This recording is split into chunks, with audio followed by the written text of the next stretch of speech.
El norte parecía eterno. Tyrion Lannister se sabía los mapas tan bien como cualquiera, pero 2 semanas en el miserable sendero de cabras en que se convertía allí el camino real le habían demostrado que los mapas eran una cosa y el terreno otra muy diferente.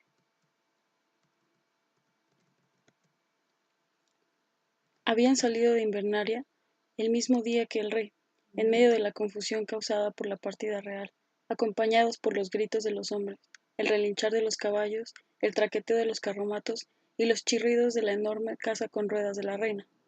Caía una ligera nevada. El camino real estaba poco más allá del castillo y la ciudad. En aquel punto, los banderizos, los carromatos y las columnas de caballeros y jinetes libres se dirigieron hacia el sur, llevándose con ellos el tumulto, mientras que Tyrion se encaminó hacia el norte con Benjen Stark y su sobrino. Después de aquello todo fue más frío y mucho, mucho más silencioso. Al oeste del camino quedaban los riscos de pedernal, grises y escarpados, con altas torres de vigilancia en las cimas. Hacia el este el terreno descendía hasta convertirse en una llanura ondulada que se extendía hasta perderse de vista.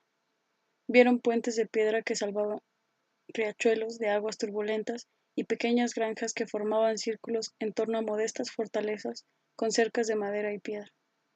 El camino estaba muy concurrido y por la noche podían acomodarse en las rudimentarias posadas que lo rodeaban.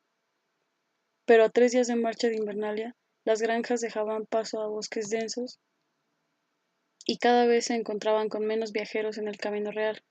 Los riscos de pedernal se hacían más altos y escabrosos a medida que avanzaban, y al quinto día eran ya verdaderas montañas, fríos gigantes color gris azulado, con promontorios dentados y cumbres nevadas. Cuando soplaba el viento del norte, de los altos picos se alzaban penachos de cristales de hielo que ondeaban como estandartes. El camino, siempre flanqueado al oeste por las montañas, discurría hacia el norte y hacia el noroeste a través de un bosque, una densa extensión de robles, almacigos y brezo negro que parecía más antiguo y más oscuro que ninguno de los que Tyrion había visto en su vida. Benjen Stark le dijo que era el bosque de los lobos. Era cierto. En las noches parecía cobrar vida con los aullidos de manadas lejanas y los de otras no tan lejanas. El lobo huargo albino de Jon Nieve alzaba las orejas ante aquel coro nocturno, pero no se unió a él nunca. En opinión de Tyrion, aquel animal tenía algo inquietante. Para entonces el grupo era de 8 miembros, sin contar al lobo. Tyrion viajaba con 2 de sus hombres, como correspondía a un Lannister. Benjen Stark iba solo con su sobrino bastardo y unos cuantos caballos de refresco para la guardia de la noche, pero en las lindes del bosque de los lobos pasaron una noche tras la cerca de madera de un refugio forestal y allí se les unió otro de los hermanos negros, un tal Yoren. Era un hombre siniestro, cargado de espaldas, con los rasgos ocultos tras una barba tan negra como sus ropas. Parecía tan recio como una raíz vieja y tan duro como una roca. Lo acompañaban 2 chicos desarrapados, unos campesinos de los dedos. Violadores, dijo Yoren, dedicando una mirada fría a sus custodios. Tyrion lo comprendió al momento. Se decía que la vida era dura en el muro, pero sin duda era mejor que la castración. 5 hombres, 3 muchachos, un lobo huargo, 20 caballos y una jaula de cuervos que el maestre Luwin había entregado a Benjen Stark. Sin duda era un grupo extraño para el camino real o para cualquier camino. Tyrion se fijó en que Jon Nieve miraba a Yoren y a sus hoscos acompañantes con una expresión extraña en el rostro, demasiado parecida al abatimiento. Yoren tenía la espalda deforme y olía mal. Tenía piojos en el pelo y la barba. Llevaba ropas viejas y remendadas y rara vez se lavaba. Los 2 reclutas jóvenes olían aún peor. Parecían tan estúpidos como crueles eran. Sin duda el muchacho había cometido el error de pensar que la guardia de la noche estaba compuesta de hombres como su tío. Si era así, Yoren y sus acompañantes habían supuesto para él un duro despertar. Tyrion compadeció a Jon. Había elegido una vida difícil, o quizá sería más correcto decir que le habían elegido una vida difícil. El tío de Jon no despertaba en él la misma simpatía. Por lo visto, Benjen Stark compartía con su hermano la animadversión contra los Lannister, y no se alegró en absoluto cuando Tyrion le comunicó sus intenciones. No hay posadas en el muro, Lannister, te lo advierto, le había dicho mirándolo desde toda su altura. Estoy convencido de que encontrarás algún lugar donde meterme, fue la réplica de Tyrion. No sé si te habrás dado cuenta, pero soy muy pequeño. Por supuesto, al hermano de la reina nadie le negaba nada, así que el asunto quedó zanjado, pero a Stark no le hizo la menor gracia. No vas a disfrutar con el viaje, te lo garantizo, amenazó en su momento. Y desde que se pusieron en marcha, había hecho todo lo posible por cumplir aquella promesa. Al final de la primera semana, Tyrion tenía los muslos en carne viva de tanto cabalgar, sentía calambres atroces en las piernas y estaba helado hasta los huesos, pero en ningún momento se quejó. Antes la muerte que dar aquella satisfacción a Benjen Stark. Saboreó un atisbo de venganza con el asunto de sus ropas de montar, unas pieles de oso andrajosas, viejas y malolientes. Stark se las había ofrecido en un alarde de galantería propia de la Guardia de la Noche, esperando sin duda que él las rechazara elegantemente. Tyrion las aceptó con una sonrisa. Cuando salieron de Invernalia, llevaba las ropas más abrigadas que tenía y pronto descubrió que eran del todo insuficientes. Allí arriba hacía frío, mucho frío, cada vez más. Por las noches las temperaturas descendían muy por debajo del punto de congelación y cuando soplaba el viento era como un cuchillo que cortara sus mejores ropajes de lana. Sin duda, Stark lamentaba ya su impulso caballeroso. Quizá hubiera aprendido la lección. Los Lannister no rechazaban nada, ni elegantemente ni de ninguna manera. Los Lannister aceptaban todo lo que se les ofrecía. A medida que avanzaban hacia el norte, las granjas y los refugios eran cada vez más escasos y pequeños, y estaban más adentrados en el bosque de los lobos, hasta que al final ya no les quedaron más techos bajo los que cobijarse. A partir de allí, solo podrían contar con sus recursos. Tyrion no servía de gran cosa a la hora de montar ni de levantar un campamento. Demasiado pequeño, demasiado cojo, siempre estorbando. Así que, mientras Stark, Yoren y los demás hombres erigían refugios rudimentarios, se ocupaban de los caballos y encendían una hoguera, adoptó la costumbre de coger sus pieles y un odre y alejarse de todos para leer. En la 18ª noche de viaje, el vino era dulce y ambarino, una delicia poco común de las islas del verano que había llevado consigo todo el trayecto desde Roca Casterly, y el libro, una reflexión sobre la historia y características de los dragones. Lord Eddard Stark le había dado permiso para llevarse prestados unos cuantos volúmenes de la biblioteca de Invernalia, que eran auténticas rarezas, y Tyrion los había cogido para su viaje hacia el norte. Encontró un lugar cómodo lejos del ruido del campamento, junto a un arroyo de aguas rápidas, tan transparentes y frías como el hielo. Se refugió del viento cortante tras un roble viejo y retorcido. Se arrebujó en las pieles con la espalda apoyada contra el tronco. Bebió un sorbo de vino y empezó a leer acerca de las propiedades de Hueso Dragón. El color negro del Hueso Dragón se debe a su alto contenido en hierro, le informó el libro. Es fuerte como el acero, pero más ligero y mucho más flexible, y por supuesto completamente incombustible. Los Dothrakis valoran en sobremanera los arcos de Hueso Dragón, y no es de extrañar. Estos arcos tienen un alcance muy superior a los de madera. Tyrion sentía una fascinación morbosa por los dragones. La primera vez que fue a desembarco del rey, para asistir al matrimonio de su hermana con Robert Baratheon, se había propuesto buscar los cráneos de dragón que habían decorado los muros de la sala del trono de tiempos de los Targaryen. El rey Robert los había sustituido por estandartes y tapices, pero Tyrion porfió en su empeño hasta que encontró los cráneos en el sótano húmedo donde los tenían almacenados. Había esperado toparse con algo impresionante, quizá incluso aterrador, no que fueran hermosos. Y lo eran, negros como el ónice, tan lustros que parecían resplandecer la luz de la antorcha. Tyrion presintió que les gustaba el fuego. Metió la antorcha entre las fauces de uno de los cráneos más grandes, y las sombras saltaron y danzaron en el muro tras él. Los dientes eran cuchillos largos y curvos de diamante negro.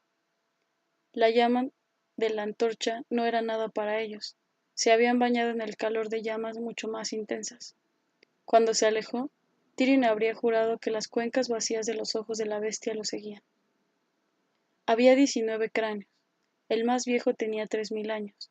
El más joven apenas siglo y medio. Los recientes eran los más pequeños. Había una pareja, no mucho más grandes que cráneos de mastín, con extrañas malformaciones. Le recordaron a los dos últimos cachorros nacidos en Rocadragón. Eran los últimos de los dragones de los Targaryen, quizá los últimos del mundo, y no habían sobrevivido mucho tiempo. Los demás cráneos iban aumentando de tamaño hasta llegar a los 3 grandes monstruos de las canciones y las leyendas, los dragones que Aegon Targaryen y sus hermanas se habían liberado en los 7 reinos de antaño. Los bardos les habían dado nombres de dioses: Valerion, Meraxes y Vagar. En aquel sótano, Tyrion se situó entre sus fauces abiertas, mudo de admiración. Un guerrero podría haber entrado a caballo por el gaznate de Vagar, aunque no le habría sido tan fácil salir. Meraxes era aún más grande, y el mayor de todo, Valerion, el terror negro, podría haber engullido un uro entero o incluso uno de los mamuts lanudos que, según se decía, vagaban por las frías llanuras más allá del puerto de Iben. Tyrion pasó un largo rato en el sótano húmedo mientras se le consumía la antorcha, contemplando el enorme cráneo de ojos vacíos de Valerion, tratando de aprehender el tamaño del animal cuando vivía, de imaginar cómo habría sido cuando desplegaba las grandes alas negras y surcaba los cielos, respirando fuego. Un antepasado lejano de su familia, el rey Loren de la Roca, intentó enfrentarse al fuego cuando unió fuerzas con el rey Mern del Dominio, para oponerse a la conquista de Targaryen. Habían pasado casi 300 años desde aquellos tiempos en que los 7 reinos eran reinos de verdad, y no simples provincias de un reino mucho más grande. Entre los 2 reyes reunían 600 banderizos, 5000 caballeros con sus monturas y 50.000 jinetes libres y soldados. Según las crónicas, las fuerzas de Aegon Lord Dragón eran menos de una quinta parte y en su mayoría se componían de soldados reclutados entre las filas del último rey que había asesinado, con lo que su lealtad era más que dudosa. Las huestes chocaron en las amplias llanuras del dominio, en medio de campos dorados de trigo liso para la cosecha. Cuando los 2 reyes iniciaron la carga, el ejército de Targaryen se estremeció y huyó en desbandada. Los cronistas escribieron que, durante unos momentos, aquello fue el fin de la conquista, pero solo durante esos pocos momentos, antes de que Aegon Targaryen y sus hermanas entraran en combate. Fue la única ocasión en que liberaron a Vagar, a Meraxes y a Valerion a la vez. Los bardos lo llamaron llanura de fuego. Aquel día ardieron casi 4000 hombres, entre ellos el rey Mern del Dominio. El rey Loren consiguió escapar y vivió lo suficiente para rendirse, jurar fidelidad a los Targaryen y engendrar un hijo, cosa por la que Tyrion le estaba muy agradecido. ¿Por qué lees tanto? Tyrion alzó la vista al oír aquella voz. Jon Nieve estaba a poca distancia de él y lo miraba con curiosidad. Cerró el libro dejando dentro el dedo para marcar la página. Mírame bien y dime qué ves. ¿Es un truco o qué? El chico le lanzó una mirada desconfiada. Te veo a ti, Tyrion Lannister. Para ser un bastardo estás muy bien educado, Nieve, dijo Tyrion con un suspiro. Lo que ves es un enano. ¿Qué edad tienes? ¿12 años? 14, dijo el chico. 14 y eres más alto de lo que yo seré en la vida. Tengo las piernas cortas y retorcidas y me cuesta caminar. Necesito una silla de montar especial para no caerme del caballo. Por cierto, la diseñé yo mismo, ya que hablamos del tema. Tenía que elegir entre eso o ir en pony. Tengo fuerza en los brazos, pero también son cortos. Nunca seré un espadachín. Si hubiera nacido en una familia de campesinos, seguramente me habrían abandonado a la intemperie para que muriera, o me habrían vendido como un monstruo de feria. Pero soy un Lannister de Roca Casterly. Y eso que se perdieron las ferias. Se esperan cosas de mí. Mi padre fue mano del rey 20 años. Después, resulta que mi hermano mató a ese mismo rey. Ironías de la vida. Mi hermana se casó con el nuevo rey y ese odioso sobrino que tengo será rey tras su muerte. Debo hacer algo por el honor de mi casa, ¿no te parece? ¿Pero qué? Puede que tenga las piernas cortas en relación con mi cuerpo, pero la cabeza la tengo demasiado grande, aunque yo prefiero pensar que es del tamaño adecuado para mi mente. Tengo una idea bastante precisa de cuáles son mis puntos fuertes y mis puntos débiles. Mi mejor arma está en el cerebro. Mi hermano tiene su espada, el rey Robert tiene su maza y yo tengo mi mente. Pero una mente necesita de los libros, igual que una espada de una piedra de amolar, para conservar el filo. Tyrion dio un golpecito a la tapa de cuero del libro. Por eso leo tanto, Jon Nieve. El chico absorbió la información en silencio. No tenía el apellido de los Stark, pero sí el rostro, alargado, solemne, cauteloso, un rostro que no delataba nada. Fuera quien fuera su madre, no había dejado gran cosa en su hijo. ¿De qué trata ese libro?, preguntó. De dragones. ¿Y para qué te sirve? Ya no existen, dijo el chico con la inmensa seguridad que da la juventud. Eso dice la gente, replicó Tyrion. Qué pena, ¿no? Cuando yo era de tu edad, soñaba con tener un dragón para mí solo. ¿De verdad?, inquirió Jon desconfiado. Quizá pensara que Tyrion se estaba burlando de él. De verdad, hasta un niño feo y deforme puede mirar el mundo desde arriba si va a lomos de un dragón. Tyrion apartó a un lado las pieles de oso y se puso en pie. A veces encendía hogueras en las entrañas de Roca Casterly y me pasaba las horas contemplando las llamas, haciendo como si fueran fuego dragón. A veces me imaginaba que mi padre ardía en ellas, otras que era mi hermana. Jon Nieve lo miraba tan horrorizado como fascinado. Tyrion se echó a reír a carcajadas. No pongas esa cara, bastardo. Yo sé tu secreto. Tienes los mismos sueños. No, se espantó Jon. Yo jamás. ¿No? ¿Nunca? Tyrion arcó las cejas. Vaya, me imagino que los Stark han sido muy pero muy buenos contigo. Seguro que Lady Stark te trata como si fueras hijo suyo. Y en cuanto a tu hermano Robb, siempre ha sido cariñoso contigo. ¿Por qué no? Él se quedará con Invernalia y tú con el muro. En lo que respecta a tu padre, bueno, seguro que ha tenido excelentes motivos para despacharte a la guardia de la noche. Basta ya, dijo Jon Nieve, con el rostro contraído por la rabia. La guardia de la noche es una vocación muy noble. Eres demasiado listo para creerte semejante cosa, dijo Tyrion después de reírse. La guardia es un pudridero para los inadaptados de todo el reino.